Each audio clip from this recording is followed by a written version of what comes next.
안녕하세요. 살롱드 로이어 조 변호사입니다. 오늘은 부당해고를 당했을 때 구제 방법 두 가지를 알려드리겠습니다.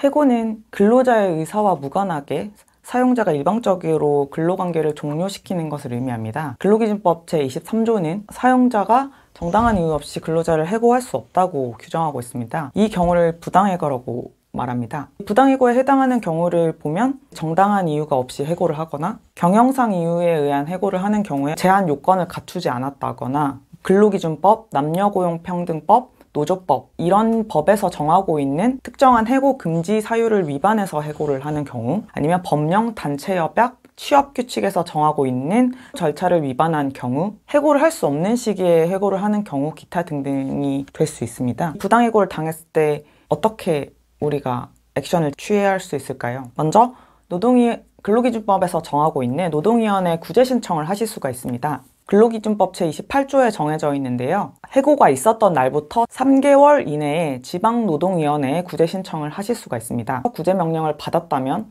사용자는 이를 따라야 하고, 이를 따르지 않으면 이행강제금을 부과를 할 수 있게 됩니다. 만약에 결정에 양 당사자가 불복을 하는 경우에 그 통지서를 받은 날부터 10일 이내에 중앙노동위원회에 재심 신청을 할 수가 있습니다. 그리고 이 중앙노동위원회 결정에도 불복하는 경우에는 행정소송법에 따라서 15일 이내에 행정소송도 제기하실 수가 있습니다. 다만 상시 근로자 5인 미만 사업장에서는 해고 제한 규정이 적용되지 않으니 이 점 주의하시기 바랍니다. 그리고 이 부당해고 구제 신청 이외에 법원에 해고 무효 확인 소송을 제기하실 수 있습니다. 이 해고는 무효니까 무효 확인을 해달라, 판결을 해달라, 이런 거죠.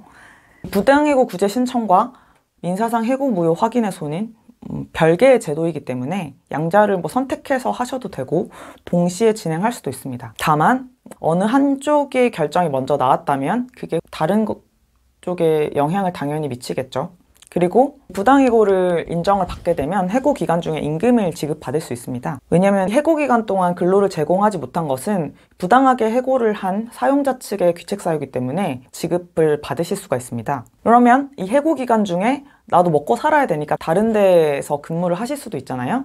그렇다고 하더라도 아예 지급을 받지 못하는 것은 아니고 대법원에서는 70%는 지급받을 수 있다 보고 있으니까요.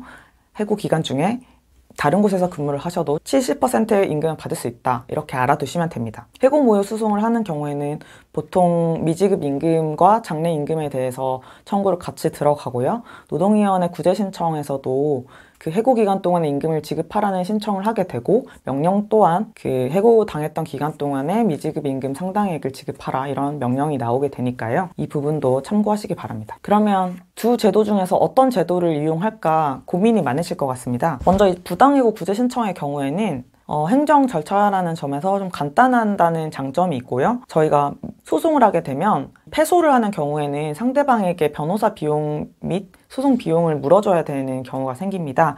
그렇지만 구제 신청 단계에서는 구제 신청이 인용되지 않거나 기각됐다고 하더라도 비용을 물어줘야 된다던가 그런 건 없습니다. 그렇기 때문에 돈과 시간을 절약하고 일단 판단이라도 한번 받아보고 싶다 이 경우에는 부당해고 구제 신청을 하시는 게 좋겠죠.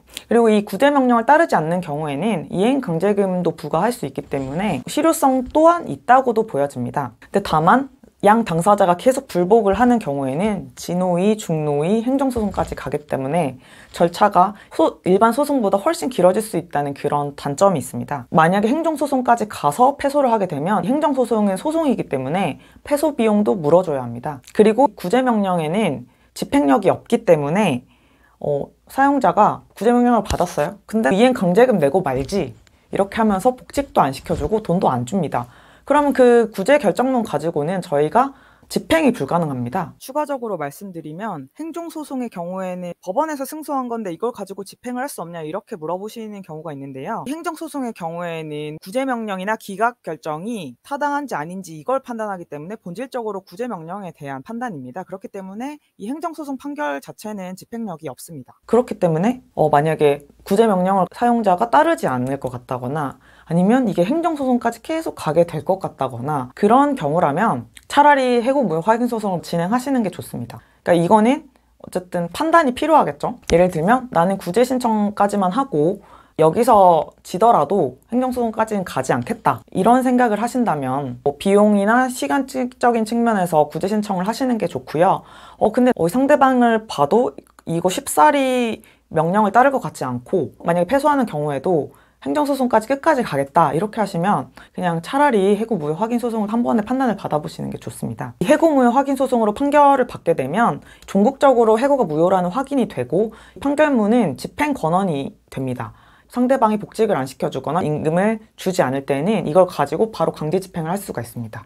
그럼 여기까지 부당해고를 당했을 때 구제받을 수 있는 방법 2가지를 알려드렸습니다. 물론 이렇게 간단하지는 않습니다. 예를 들면 해고무효 확인소송회 같은 경우에는 확인의 이익 같은 것들이 쟁점이 되기도 하고 구제 신청의 경우에는 구제 이익이 있냐 이것 또한 쟁점이 되기도 하고 구체적인 사안에 따라 들어갔을 때는 또 다른 쟁점이 나올 수도 있지만 간단하게 부당해고 구제 신청과 해고 무효 확인에 대해서 설명드렸습니다. 혹시 궁금한 점이 있으면 댓글로 달아주시면 됩니다. 네, 이상입니다.